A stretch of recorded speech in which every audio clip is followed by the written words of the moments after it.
Aku lagi sama the CEO, bukan? Ya, CEO of Expert Chain, dan kita lagi di Solana Hacker House ya, Singapore 2022. Di sini aku pengen ngupas lebih dalam tentang upcoming game Expert Chain yang sekarang udah di phase ya kalau untuk PC kita sekarang close beta test. close beta test, dan Dan untuk untuk mobile Desembernya akan pre-alpha, nah level test. mungkin kita akan mulai dengan brief explanation what is Expert Chain. Aku taunya itu game RPG, dan emang sempet ngecek juga gamenya udah Iya, keren iya, banget sih iya, grafiknya. iya, iya, iya. So Iceberg Chain basically game ya. Game genre-nya sih multiplayer action RPG. So it's like hack and slash gitu. And ya, kamu akan membunuh monster gitu, lalu akan bawa monster loot material dan upgrade di blacksmith dan jelaskan misi ya seperti action RPG pada umumnya. Cuman ada yang unik itu kita kasih tambahan empowered by blockchain teknologi ya, seperti ada cryptocurrency, ada NFT. Nah, nanti di develop akan ada apa lagi ya kita nggak tahu ya. Ada banyak Iya, upgrade ke depannya lah ya. iya, iya.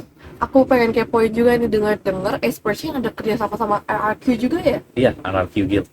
Itu boleh ya cerita lebih banyak juga terkait partnerships yang udah ada. Iya, iya. Jadi RRQ itu punya satu divisi, di mana mereka juga melihat sebenarnya dari RRQ pusat harus dibuat satu divisi baru yang mewadahi sebenarnya gamers-gamers yang tertarik ke Web3 gitu. Jadi dibuatlah RRQ Build. Nah, kita kerjasama dengan RRQ Build. Oh, selain itu ada lagi nggak yang mau diceritain terkait partnership sama project atau tim-tim lain atau Iya. gamer lain? Iya, kalau partnership sih, ya kemarin kita juga partnership dengan ya kita sebagai apa ya peserta di TSBA gitu, Toko Kripto Sembrani Blockchain Accelerator Oh, gitu. Jadi ya Toko Kripto juga kedepannya akan membantu kita lah mungkin dalam program marketing dan karena ya kami portofolio mereka gitu di program Accelerator dan juga ada BRI di sana gitu kan. oh ya, Barry Ventures ya. Very Ventures ya, jaringan PRI kan kita tahu ya seluruh Indonesia, dan mereka juga punya investor project di waktu gitu yang ya bisa memperluas network kita lah. Wah, berarti bisa dong nantinya ke depan bisa listing di Toko Kripto ya? Ada peluang ya ke situ Hopefully ya. Ya kita coba penuhi persyaratan-persyaratan yang diminta oleh Bapak Pi, ya tentu aja dibantu ya oleh toko kripto gitu supaya proper lah gitu persyaratannya. Oke. Terus dengar-dengar ada bakal sponsorin event juga nih kok ya, akhir tahun nih. Iya, akhir tahun nih. Jadi akhir tahun ini dari Iceberg Chain sendiri akan sponsorin event IESF ya, World Esport Cup, di mana Indonesia saat ini menjadi tuan rumah gitu. Kayaknya ini pertama kali yang live secara fisik, di mana akan dihadiri oleh 120 negara di seluruh dunia. Pertandingan e-sport ini gitu. Yang mana e-sport ini kan salah satu cabang dari game, di mana game itu adalah game organisasi, dan Iceberg Chain berbagian dalam sana dalam rangka pertama memperluas networking kita ke seluruh dunia, khususnya di Asia Tenggara gitu. Yang kedua juga memperkenalkan Iceberg Chain ini kepada ya khalayak di sana ya. Iya, nambah exposure juga.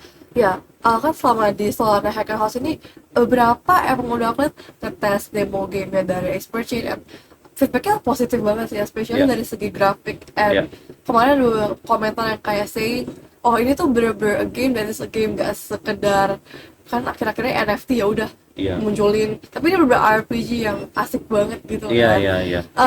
Salah satu yang pengen aku tanyain, apa tujuannya, kenapa Expert Chain harus pakai NFT? Why not like using yang aset yang digital sekarang ada? Simbol aset gitu ya, seperti waktu ya. Karena di NFT ini ada benefit secara ekonomik ya. Jadi misalkan kita udah capek-capek nih main RPG, ngumpulin senjata bagus gitu ya.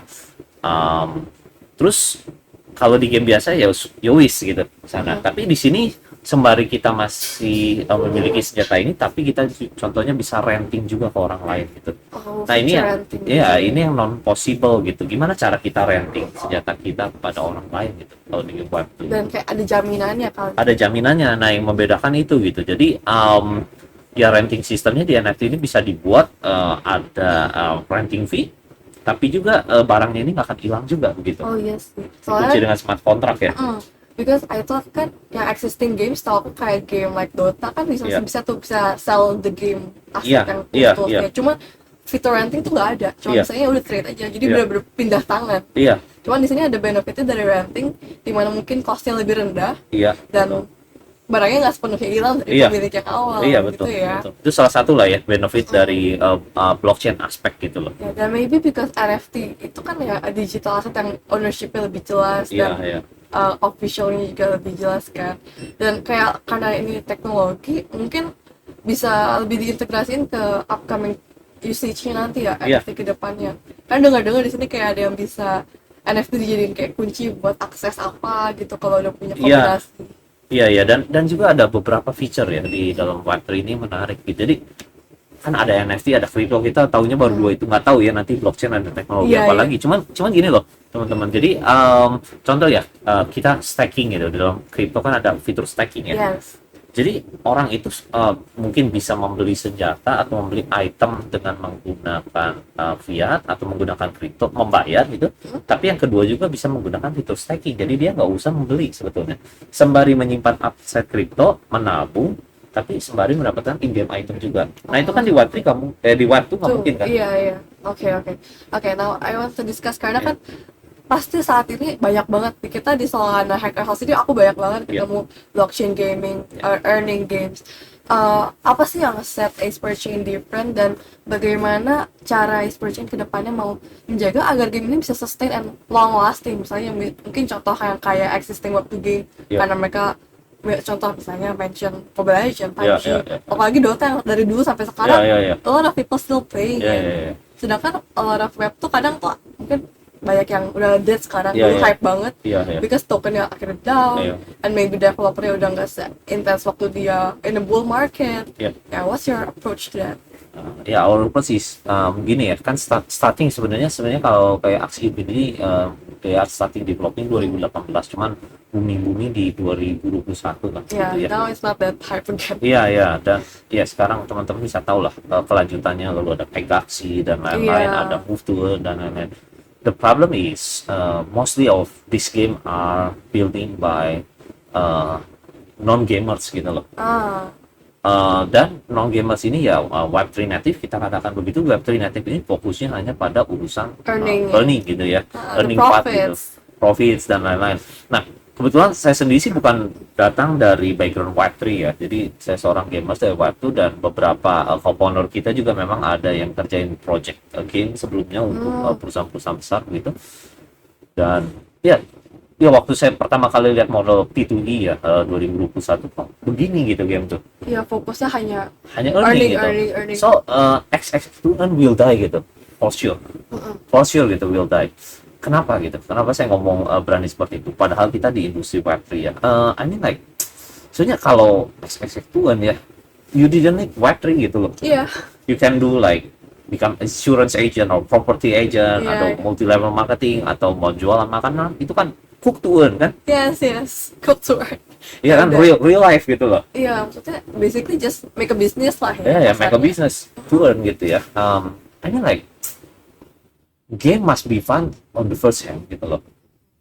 Itu membuat kenapa you can imagine gitu ya, ini model bisnis. Jadi kita lihat itu dari produk tapi juga dari model bisnis gitu ya.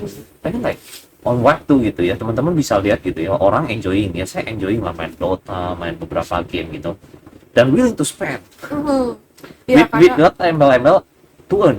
Betul. Bukankah itu model bisnis yang lebih bagus? Iya. Jadi kayak mungkin kalau sekarang a lot of people masih bisa buy buat skin tapi basically they are already spending but they don't earn. Kecuali maybe udah pro and player. And they are still happy. And they stay happy. Terus bisa dipamerin, gue punya skin ini keren. And the company make profit. Yes. Tapi mungkin yang kalau misalnya sekarang Web2 games itu yang earning cuma kalau udah pro player ya. Misalnya udah masuk ke RRQ, udah masuk ke Apples gitu. But with yang ini kita membangunnya tuh even the simple yang orang biasa pun bisa earning without becoming a pro player. Ya, yang mau dipecahkan oleh Web3 adalah nggak harus yang pro player yang bisa earning, tapi yang regular player lah ya. Kayak kita ini juga bisa earning, how to-nya gitu. Jadi ada beberapa kesalahan orang terlalu melihat tokenomic tapi melupakan gamenomic gitu. Jadi kami kalau di Ace Per Chain tuh kayak gamenomic ini didesain ya, monetisasi itu didesain tuh bisa berbulan-bulan gitu loh. Bisa berbulan-bulan hanya untuk monetisasi. Jadi nggak sesimpel kamu menyelesaikan misi hari ini maka kamu mendapatkan income. sesimpel itu gitu. Kalau seperti itu yang akan terjadi apa, inflation is coming gitu, Iya, for sure gitu. Token kamu mau limited nggak limited, tapi inflation will coming gitu, karena orang yang menambang atau farmer itu akan datang secara cepat gitu. oke. Nah, Oke. harus dibalancing juga dengan gamenomic itself gitu. I guess a lot of games yang akhirnya cuma bentar doang tuh kan kalau fokusnya just on the earning part Yeah, and yeah. not into seberapa bisa sih dia bikin game yang bener-bener fun, mungkin untuk web 2 players juga Yeah, kali ya, yeah. yang udah lebih bakal stay longer Yeah, yeah. di gaming.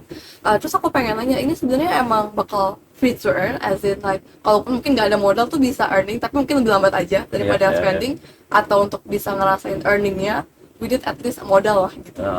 Okay, so it's free to earn gitu, and people can play it for free and still can get earn gitu. Oh, But how to-nya gitu ya. So saya bicara gini, ada pendekatan yang sifatnya direct ya. Jadi developer memberikan direct token kepada airdrops like that. Yeah, like Axie Infinity, Pegasi, if you win, then or if you finish the daily mission itu, then you can get token gitu. Nah, pendekatan itu sangat berbahaya sebenarnya. Oh really? Really. Karena akhirnya yang minting token itu akan banyak, jauh melebihi burning token, burning mekanismenya gitu. Nah, kita nggak melakukan pendekatan itu. Jadi ya kita melihat sebenarnya kayak gini, membangun suatu negara atau membangun suatu kota atau membangun satu sistem ekonomi yang kuat itu dimulai dari mana? Yang developer lakukan apa? Adalah membangun ekosistemnya. Game ini rame, jadi banyak yang main. Grafiknya bagus dan lain-lain.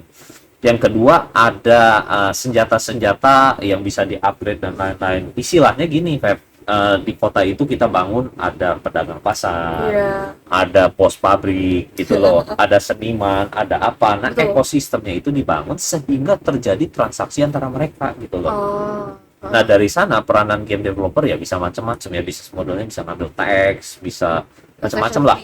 Taxation fee atau renting dan lain-lain gitu, renting land dan lain-lain, itu banyak yang bisa dilakukan. Jadi sebenarnya pertukaran ekonominya itu bukan bukan meng-absorb gitu dari dev secara langsung, tapi menumbuhkan ekosistem yang ada.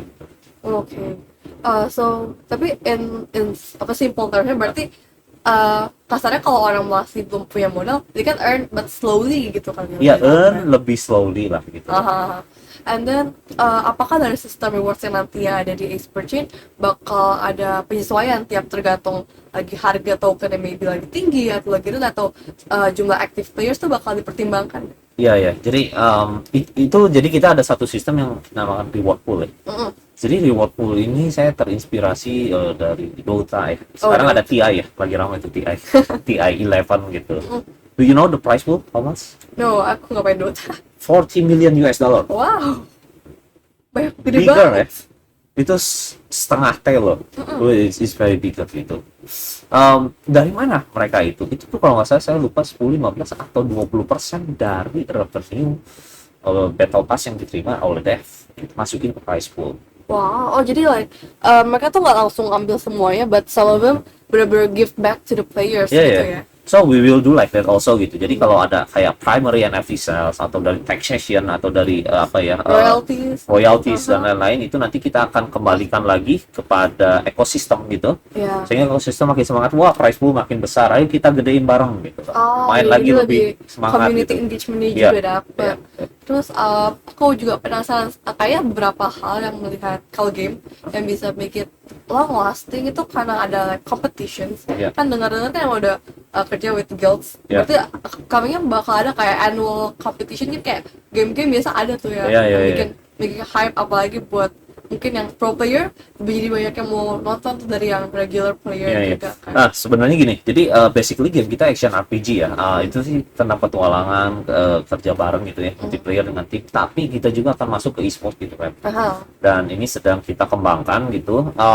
Nah istilah pro player itu muncul di e-sport gitu, di cabang e-sport gitu ya, kompetisi. Nah ini memang ada gitu. Kalau kita perhatikan hampir di setiap game PvE itu ujung-ujungnya yang membuat rame end game-nya itu adalah PvP gitu. Karena senjata-senjata yang mereka dapetin di PvE bisa di-bring ke PvP. Dan ini nanti akan pro player bertarung gitu. Oke. Dan ini ya ada beberapa yang kita desain di sana. Contohnya game ini harus menarik, bukan hanya untuk fun to play, tapi fun to watch juga gitu. Oh ya. Ya. Ya paham. Karena e-sport is about like entertainment also gitu loh. Ya, jadi kita akan mendesain seperti itu, sedang dalam rancangan desain. That's why juga kenapa kita kerjasama dengan guild-guild yang sebelumnya mereka adalah e-sport team di Web2 ya. Iya, iya, keren sih itu sangat bikin fondasi yang kuat dulu ya Iya, sekarang. So, okay, another one. Aku ngeliat sesuatu yang aku lihat lebih appreciate tuh because kalian tuh nggak langsung, misalkan orang-orang bikin project, they want to get the money first, they Yeah. launch token. Iya, iya. But you guys udah building first, but you haven't launched token. Jadi sampai sekarang tuh, especially itu belum ada public sale ya, belum ada Belum ada, build-in phase, belum belum ada. ada tahap-tahap pre-sale dan sebagainya Iya. belum ya. Iya, jadi yang kita lakukan saat ini pendanaan funding ya kita dari VC ya. Kebetulan kita kan juara 3. Alamedo itu udah kayak Ya, the ya, best. ya, ya. Bisa cek lah Feby punya itu atau Iya. beberapa YouTuber yang review kita. So I mean kita nggak perlu, karena gini ya, melaunching token itu satu pekerjaan yang bukan hanya untuk fundraising gitu loh. Iya. I mean like launching token tuh benar-benar launch your project to the public, dan kita juga punya tanggung jawab kepada community gitu. Itu bisa dilihat kenapa makanya kita menggunakan satu model token bukan 2 model token gitu. Ada orang menggunakan utility dan governance, tapi Itu agak kita repot. iya agak repot, dan iya kebanyakan akhirnya bisa dilihat lah proyek-proyek di UI yang menggunakan 2 model seperti Itu juga highlight yang unik banget. Soalnya usually people ya, satu yang buat rewards in game yang biasanya value-nya tuh lebih receh daripada receh. yang bisa ditukar ke Awalnya dikasih besar, Iya. tiba-tiba drop Iya. less than, ada yang less than 6 months, less than 3 months gitu ya. ya usually in 3 months gitu. 3 months tuh udah mulai kelihatan hype-nya udah mulai turun ya. Ya, ya. Dan kenapa kita melakukan seperti itu? Supaya dari dev, dari player, atau nanti dari investor sama-sama menjaga harga tokennya supaya baik. Nah, sebelum kita launching, perlu kita preparing itu apa? Ya community. Karena kita harus tahu ya bahwa kita punya private investor kan satu waktu itu pasti exit. Ya, Ya namanya juga venture capital. They Memang want to mereka get bermain di profit valuasi juga. kan. betul. Bermain di valuasi, dan kita realize itu kok gitu. Nah, gimana caranya ketika mereka exit tapi sudah ada community yang sudah nampung kan? Betul. Nah, itu dibangun dari mana? Game yang fun, game yang Yeah. play. Jadi kita bangun dulu 1 tahun ini. Kita ada program seperti Iceberg Series juga yang masih kita godok, nanti akan diumumkan gitu That's right. seperti apa, dan kita akan melakukan adopsi massal sih di sana. Our target is apakah kita menarget Web3 nanti? Enggak sih, kita menarget sebenarnya gamers. Iya sih. Ya, Web2 I think, gamers ya. Indonesia 60 juta loh, Pem. betul. I mean, aku setuju sih, ini a new approach ya. I mean, kasarnya aku kan not really a Web2 player, more a Web3, dan biasa aku emang kalau ngeliat a game, pasti fokusnya lebih how can I earn more from this. Tapi kalau Web2 tuh mereka benar-benar mau luangin a lot of their time. Bahkan ada kayak temen aku jadwalin tiap malam gue bakal ini kayak, oh gue pengen beli skin baru, and they're willing to do that. Dan itu kayak sebenarnya target market yang kayaknya entah kenapa orang-orang yang building game to earn itu lebih ke fokus ke mereka. Iya. Ya, karena mereka lihatnya harus orang yang ngerti Karena- crypto buat main. Iya, karena sometimes ada ideologi yang memisahkan harus Web2. So for me not gitu ya. For me it's about business, it's about how to bring fun to the mass people gitu kan. Ya. Oke, kita intermezzo dikit mungkin. Ya mungkin kalau kalian nih penasaran sama gamenya, you can just check di websitenya Iceperchain, www.iceperchain. Iceperchain.com lah tulisannya gini. Iya, itu Nah, kayaknya udah available buat desktop. And Iya. itu asli gamenya keren. Minimal requirement-nya apa tuh? i5 sama RTX 80 kalau nggak salah. Oh. Nanti bisa dicek lagi, dan nanti link bisa minta karena saat Ada ini kita deskripsi. iya close beta, atau bisa tanya Ferdi gitu ya. Iya, nanti aku bakal cantumin semua link Iceperchain buat Discord, social media itu ada di deskripsi. Oh ya, mobile siap-siap juga karena kita akan buka pre-register gitu, dan itu very limited. Keren. Nah itu Ya. nanti ada linknya juga kan ya? Ada. Udah, pokoknya nanti kalian bisa langsung cek the description aja. So, I guess itu udah mengupas banyak hal. Ada closing statement? Closing statement, ya tolong dukung kita karena ini pakai bahasa Indonesia, artinya kita ngomong tuh audiens Indonesia. Jadi teman-teman di Indonesia mungkin saat ini kita the first gitu ya, Web3 gaming yang memang bisa mendunia. Kebetulan gitu ya, dikasih jalannya begitu sama Tuhan ya. Tolong dukung kita baik-baik. Nanti dari government juga mendukung, dari teman-teman juga sebagai player mendukung. Yuk kita gedein, kita main game Indonesia, karena kualitas game Indonesia juga kita coba semaksimal mungkin supaya nggak kalah dengan kualitas game asing gitu ya. Ya, walaupun waktu itu sempat ya nama bangsa, token bangsa itu sempat hancur. Karena, but it doesn't mean semua project tuh bakal jelek. I mean, contohnya Iceperchain itu kalau kalian lihat ya, game-nya bener-bener high quality banget. I mean, I udah cek, itu keren banget. Jangan lupa cobain dulu ya sebelum kalian make judgment. Kasih komen. Ya, any feedbacks kalau nemu bugs pun boleh banget. Ada bug bounty nggak sih sekarang? Ya, bug bounty program, dan nanti mungkin konten terbaik mau dikasih apa, Feb? NFT Apa atau ya? apa? Free expertise NFT kali Nanti ya. mungkin Febri bisa umumin ya. Boleh. Okay, that is it. I guess this is a quote Rudy Yeah. from Iceberg Chain, and that is all. Dadah, see you on the Dadah, next dadah. video. Thank you for watching.